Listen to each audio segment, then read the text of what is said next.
তো এই নেশাব নিয়ে একটা প্রবলেম আছে। প্রবলেমটা হচ্ছে 7.5 তোলা স্বর্ণ আর 52.5 তোলা রূপার দাম কিন্তু এক না। 52.5 তোলা রূপার দাম খুব কম, আর 7.5 তোলা স্বর্ণের দাম অনেক বেশি। এটা হইল একটাই কম আর একটা বেশি। ঘটনা হচ্ছে রাসূল সাল্লাল্লাহু আলাইহি ওয়াসাল্লাম যখন এই থ্রেশহোল্ডটা বেঁধে দিয়েছিলেন নিসাবটা, তখন দুইটার মান সমান ছিল। তখন 7.5 তোলা স্বর্ণ দিয়ে 52.5 তোলার মতো রূপা পাওয়া যেত, অথবা কেউ 52.5 তোলা রূপা বিক্রি করলে 7.5 তোলা স্বর্ণ পেত। কিন্তু পরে সিলভার ফল করতে শুরু করলো, ফল করতে করতে আজকে এই অবস্থা। গোল্ড আবার খুব একটা ফল করে নাই, ফলে গোল্ডের স্টেবিলিটিটা এখনো রয়ে গিয়েছে। তো এখন আপনি কোনটা ধরে দিবেন জাকাতটা? আরেক নারী আসলেন তার মেয়েকে নিয়ে, হাতে 2টা স্বর্ণের চুড়ি। রাসূল বলেন জাকাত দিচ্ছ? দেই নাই। বলতেছে তুমি কি পছন্দ করো যে এই 2টা চুরির পরিবর্তে আগুনের 2টা চুরি জাহান্নামে পরানো হবে? ওই মহিলা ভয়ে তাড়াতাড়ি খুলে দিচ্ছে, ইয়া রাসূলুল্লাহ নেন, পুরোটাই দিয়ে দিলাম। তো এই হাতের বালাও কিন্তু ওই মেয়ে হাতে পড়া ছিল, তাই না? এতে করে বোঝা যায় যেই জুয়েলারি আমার বোনেরা আপনারা ইউজ করেন সেটারও জাকাত দিতে হবে।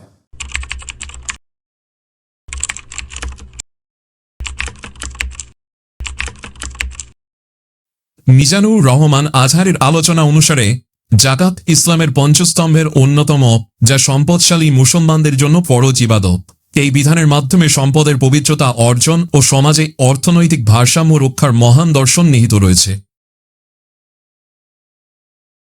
পুরাণে 8 শ্রেণী মানুষের কথা উল্লেখ আছে: ফকির, মিসকিন, ঋণগ্রস্ত, নৌ মুসলিম, মুক্তিপ্রাপ্ত দাস, জাকাত আদায়কারী কর্মী, আল্লাহর পথে জিহাদকারী, অসহায়, ভ্রমণকারী। সূরা তাওবা আয়াত 60। যা সোনারূপা জমা রেখে আল্লাহর পথে ব্যয় করে না, তাদের যন্ত্রণাদায়ক শাস্তির সংবাদ দিন। সূরা তাওবা আয়াত 34।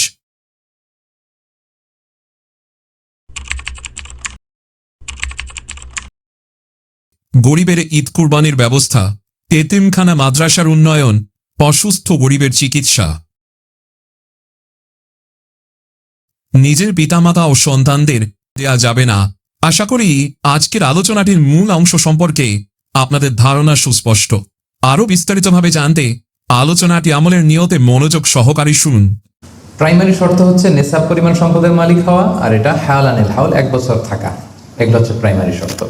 আরও 3টা সেকেন্ডারি শর্ত হচ্ছে আল মিলকিয়া, পূর্ণ ওনারশিপ থাকা, আর জিয়াদা, এটা আপনার অতিরিক্ত টাকা এটা হওয়া, আর হচ্ছে আদামুদ্দুয়ুন, ঋণ না থাকা। এই 5টা শর্ত আমি ব্যাখ্যা করলে আপনি বুঝবেন। 1 নম্বর হচ্ছে নিসাব পরিমাণ সম্পদের মালিক হওয়া। আপনি সামান্য কিছু সম্পদের মালিক হইলে এখান থেকে জাকাত দিতে হবে, শরীয়ত কিন্তু এটা বলে না।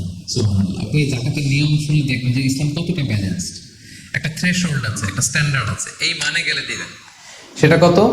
সেটা গোল্ড আর সিলভার দিয়ে রাসূল সাল্লাল্লাহু আলাইহি ওয়াসাল্লাম দিয়েছেন, কারণ তখন গোল্ড আর সিলভারের কয়েন ছিল, মুদ্রা ছিল। আগে কিন্তু সোনা আর রূপা দিয়েই মুদ্রা বানানো হতো, পরে এটা পেপার মানি শুরু হয়েছে, কাগজের টাকা। তো একটা হচ্ছে দিনার আর একটা দিরহাম। তো রাসূল সাল্লাল্লাহু আলাইহি ওয়াসাল্লাম যে থ্রেশহোল্ড বেঁধে দিয়েছেন সেটা হচ্ছে 7.5 তোলা স্বর্ণ বা 52.5 তোলা রূপা। আই রিপিট, এটা সবাই জানেন আশা করি, যে 7.5 তোলা স্বর্ণ আর 52.5 তোলা রূপা। আধুনিক সময়ে গ্রাম দিয়ে দোকানদাররা হিসাব করে। তো গ্রাম দিয়ে যদি আপনি বুঝেন তাহলে 85 গ্রাম স্বর্ণ অথবা 595 গ্রাম রূপা, এটা হচ্ছে থ্রেশহোল্ড। অথবা এর সমপরিমাণ অর্থ, ক্যাশ টাকা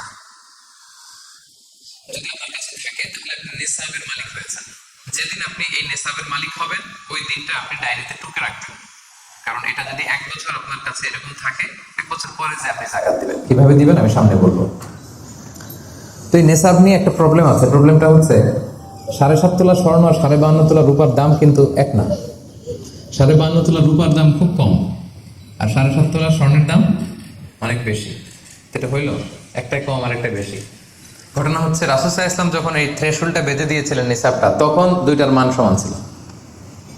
তখন 7.5 তোলা স্বর্ণ দিয়ে 52.5 তোলার মতো রূপা পাওয়া যেত, অথবা কেউ 52.5 তোলা রূপা বিক্রি করলে 7.5 তোলা স্বর্ণ পেত।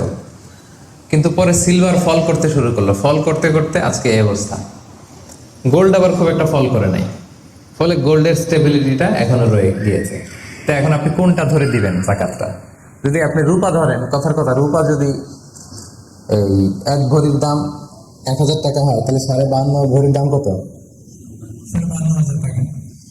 তাহলে স্বর্ণ যদি আপনি হিসাব করেন, 1 ভরি যদি 50,000 হয়, 7.5 ভরি কত?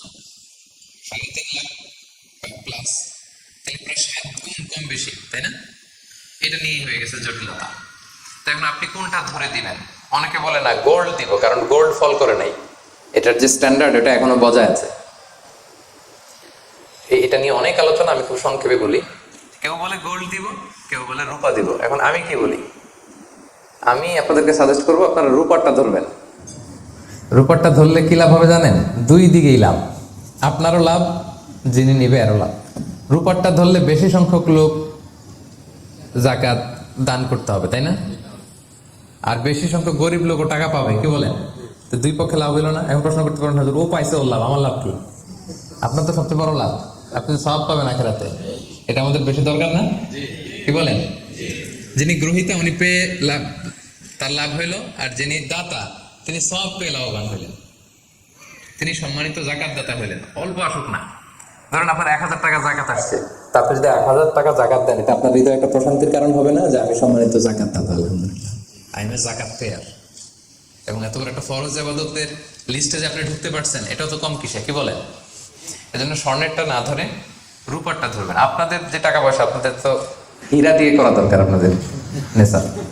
এনিওয়ে, তো এজন্য আপনারা রূপারটা ধরবেন, তাহলে লোকজন উপকৃত হবে বেশি, সম্মানিত ভাই বোন বোনেরা। তাহলে 5টা শর্তের প্রথমটা তো বুঝে গেছেন, নিসাব, কি বলেন? নিসাব বুঝে গেছেন না?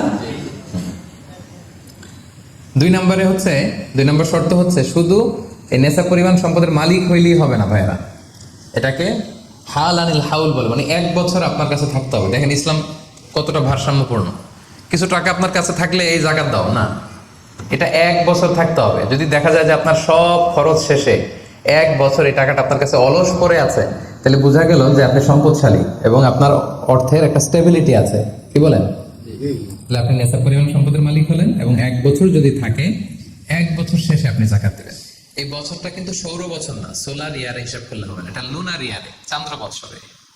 খেয়াল রাখতে হবে, সৌর বছর জানুয়ারি ফেব্রুয়ারি মাসের যে হিসাবটা, এটা 365 দিনে 1 বছর।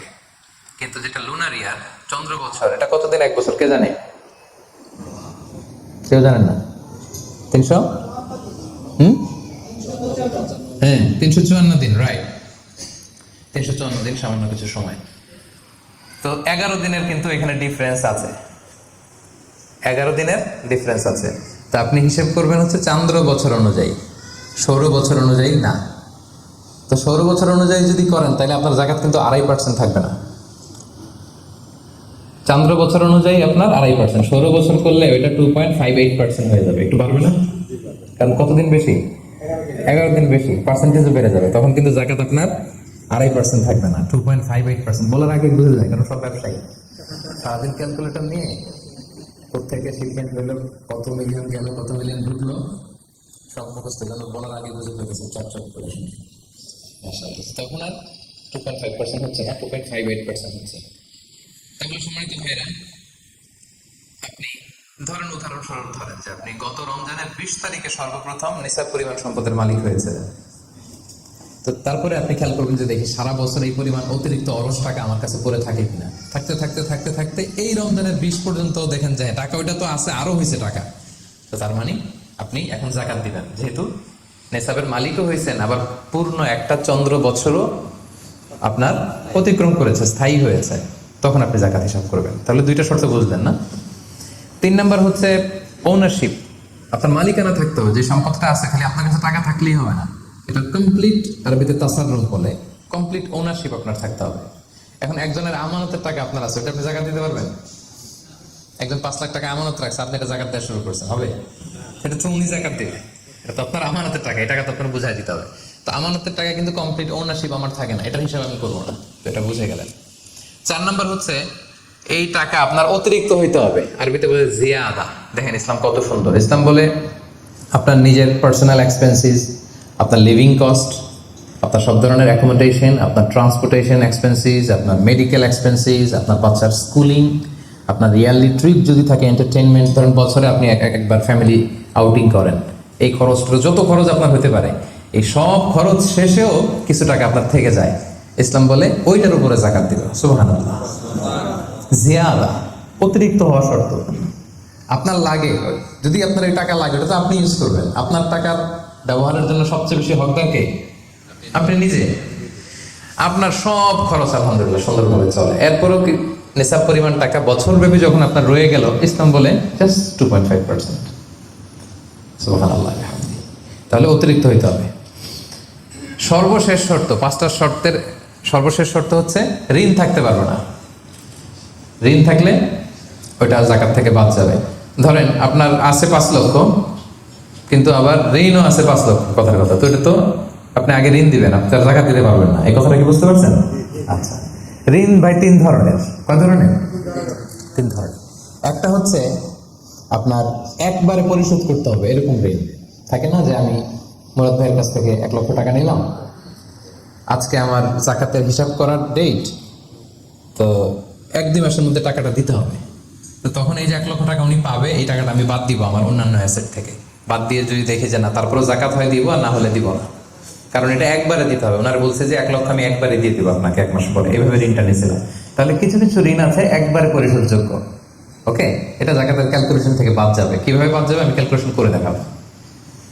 ঋণের দ্বিতীয় প্রকার হচ্ছে ইনস্টলমেন্টের কিছু ঋণ আছে, কিস্তিতে দেওয়া লাগে। লেটস সে আমি 1 কোটি টাকা দিয়ে একটা গাড়ি কিনেছি, BMW গাড়ি, বা 50 লক্ষ টাকা দিয়ে আমি একটা হুন্ডা গাড়ি কিনেছি 50 লক্ষ টাকা। তো এটা আমি কিস্তিতে কিনেছি। কিস্তির ঋণ যদি হয় তাহলে আপনি কিন্তু পুরোটা বাদ দিতে পারবেন না, তখন সর্বোচ্চ 12 মাসের কিস্তি বাদ দিতে পারবেন, 12 মান্থসের, তাও এই চন্দ্র মাসের হিসাবে। কারণ জাকাতের হিসাবটা কি 12 মাসের হিসাব, তাই না? এটা একটা ইয়ারলি ক্যালকুলেশন। আপনি পুরোটা যদি একবারে বাদ দেন তাহলে তো আপনার আর জাকাতই দেওয়া লাগবে না।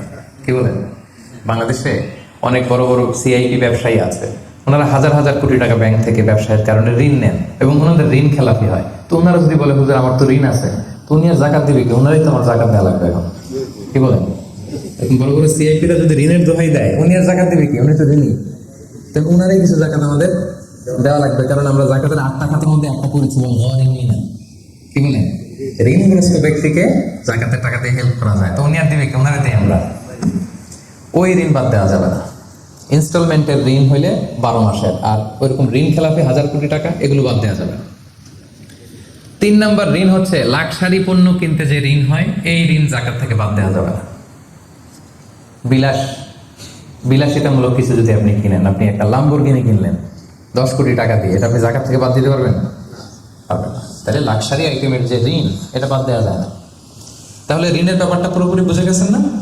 এই 5টা শর্ত যদি থাকে আপনার মধ্যে পাওয়া যায়, অর্থাৎ আল্লাহ তাআলা আপনাকে একটা নিসাব পরিমাণ সম্পদের মালিক বানিয়েছেন, এটা আল্লাহ তাআলা পুরো 1 বছর আপনার এই পরিমাণ টাকা আপনার মধ্যে স্টেবল ছিল, এবং এটার পূর্ণ ওনারশিপ আপনার আছে, এবং এটা আপনার সব খরচের অতিরিক্ত, এবং সবশেষে এটা আপনার ঋণের বাইরে।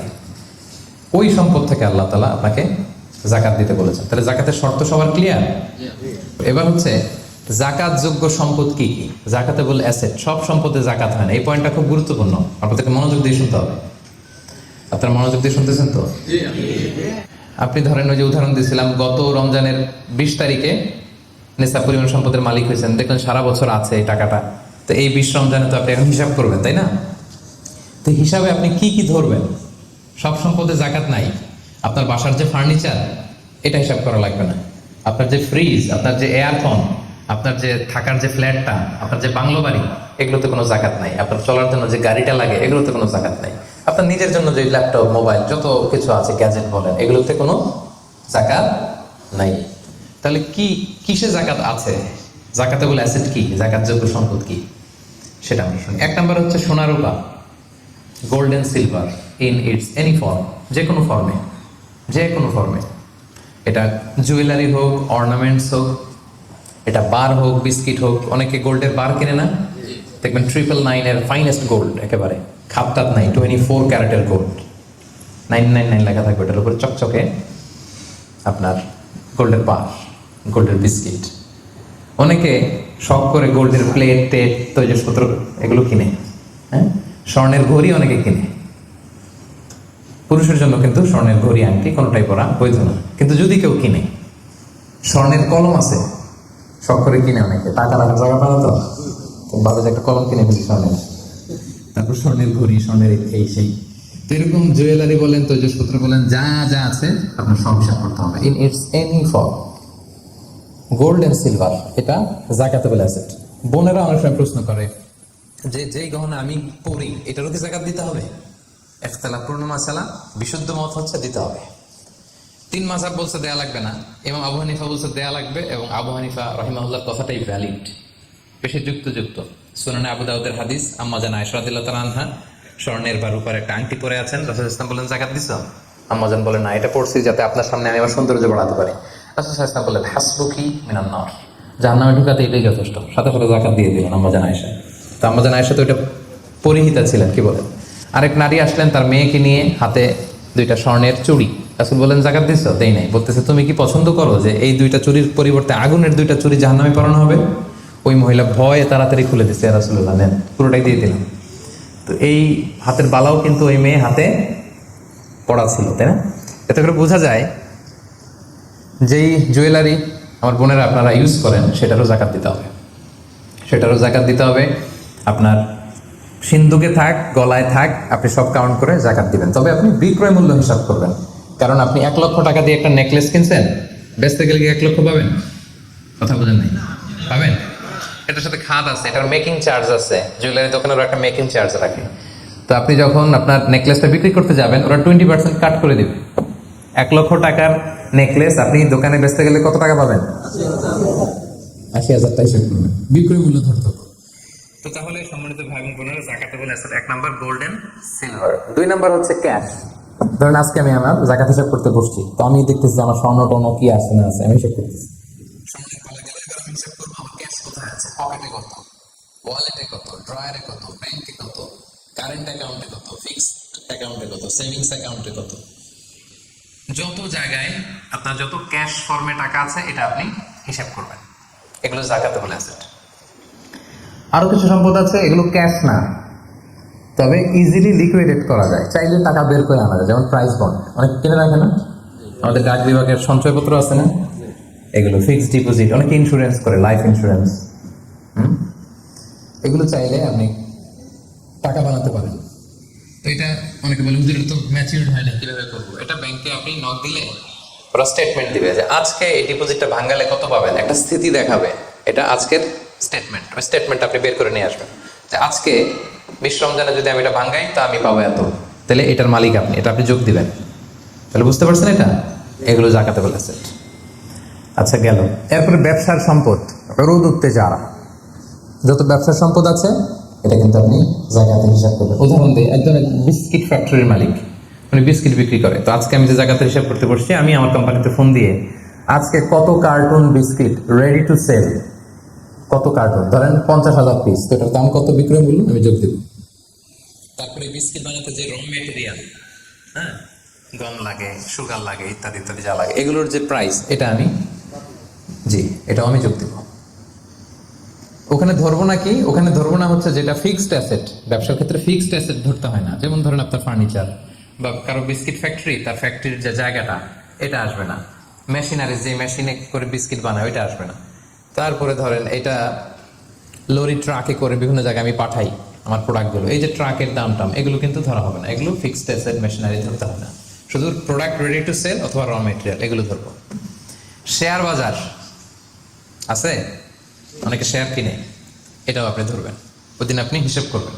শেয়ার 2 ধরনের, একটা আছে আপনার প্রাইমারি, একটা নেট ভ্যালুয়েশন করা হয়, পরে এটা একটু দাম বাড়লে অনেকে দেখবেন যে সারাদিন দেখতে থাকে দাম বাড়লো না কমলো, সেকেন্ডারি মার্কেটে এটা সেল করে দেয়, আছে না?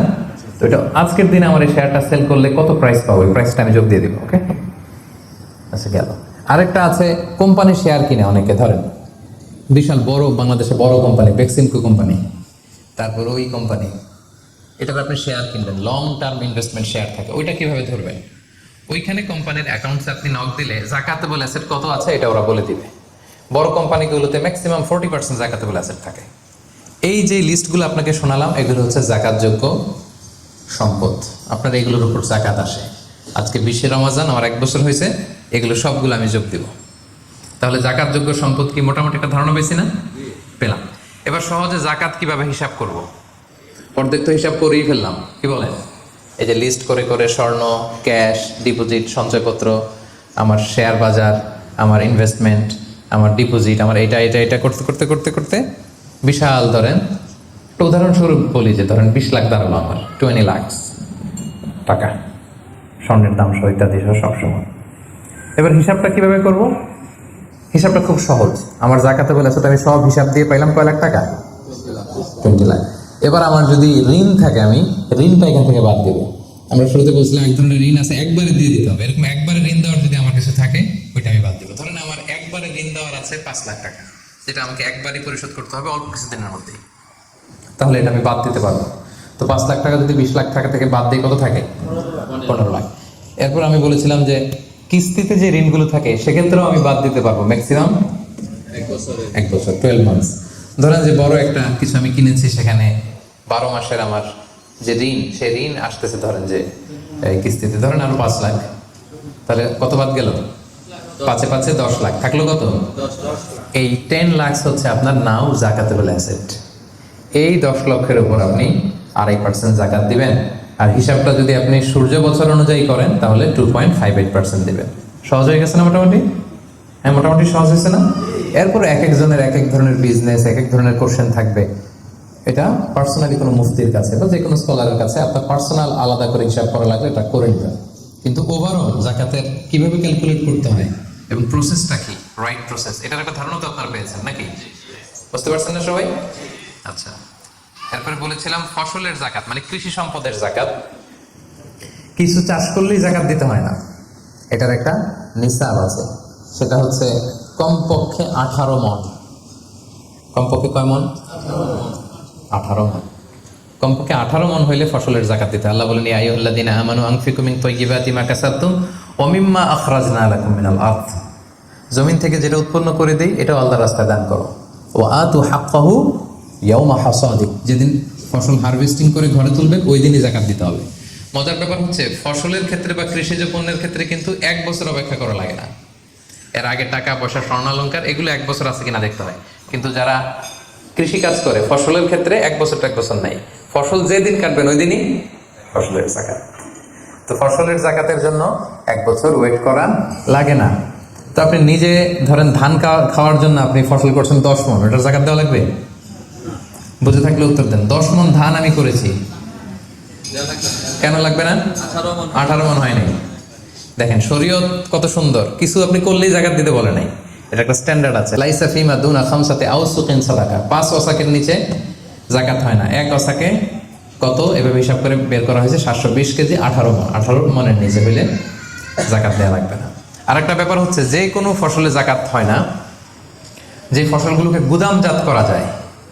পচনশীল যদি হয় হবে না। যেমন আম রাখা যায়, কলা রাখা যায়, পেঁপে রাখা যায়, শাকসবজি রাখা যায়। রাখা যাবে হচ্ছে চাল, ডাল, গম, ভুট্টা, খেজুর, এগুলো গুদামজাত যদি করা যায়, এগুলো যদি 18 মণ হয় তাহলে আপনি জাকাত দেবেন।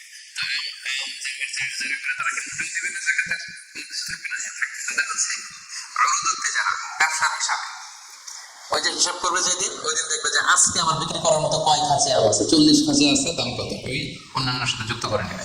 কিন্তু ফসলের দিতে হইলে কমপক্ষে 18 মণ এবং এটা গুদামজাত করা যায় এমন পণ্য হইতে হবে। কিভাবে দিব বলেন? 18 মণের বেশি করছেন, ধরেন 100 মণ হয়েছে আপনার ধানের, কিভাবে দিবেন? 2.5% দিবেন না। ফসলের জাকাতের হিসাব হচ্ছে ওশর আর নিসফে ওশর। আরবি বুঝতে যদি কষ্ট হয় সহজ করে বলি, 10% আর 5%। ফসলের জাকাত হচ্ছে ভাই 10% আর 5%। 10% আরবিতে বলে ওশর। কখন 10%? যখন এটা ইরিগেটেড ল্যান্ড হয়, আল্লাহর দেয়া বৃষ্টির পানিতে চাষ হয়ে যায়, আপনার আলাদা করে সেচ দেয়া লাগে না, আল্লাহর দেয়া বৃষ্টিতেই হয়ে যায়। এটা হচ্ছে কস্ট ফ্রি কাল্টিভেশন, আপনার খরচ টরচ নাই, আল্লাহ বৃষ্টি দিছে, ধান বুনে দিছেন, হয়ে গেছে। এটা 10% দেবেন। 100 মণ হলে 10 মণ। আরেকটা হচ্ছে আপনার সেচ দেয়া লাগে, এটা হচ্ছে কস্ট বেসড ইরিগেট কাল্টিভেশন। আপনার সেচ দেয়া লাগে, কীটনাশক দেয়া লাগে, রাসায়নিক সার দেয়া লাগে, নিড়ানি দেয়া লাগে, এই করা লাগে সেই করা লাগে, আপনার খরচ বেশি। ওইখানে 10% না, ওখানে দিবেন কত পার্সেন্ট? 5%। 100 মণ ধানে কয় মণ দেখছেন? তার মানে the more you cost the less you pay, the less you cost the more you pay. সুবহানাল্লাহ। এখন যদি বলেন হুজুর আমার তো কিছু বৃষ্টির পানিতেও হয়, আবার আমিও কিছু পানি দিই, এখন কি করবেন বলেন? দেখে কে বলতে পারে? 7.5% দিবেন। এই তো ব্যবসায়ী হইলে কি সুবিধা। তখন আপনি মাঝামাঝি দিবেন, যেহেতু বৃষ্টির পানির ফ্যাসিলিটিও আপনি পেয়েছেন, আপনারও পানি শেষ লাগছে, দুইটা যেহেতু, তাহলে 5 আর 10 এর মাঝামাঝি কত? 7.5।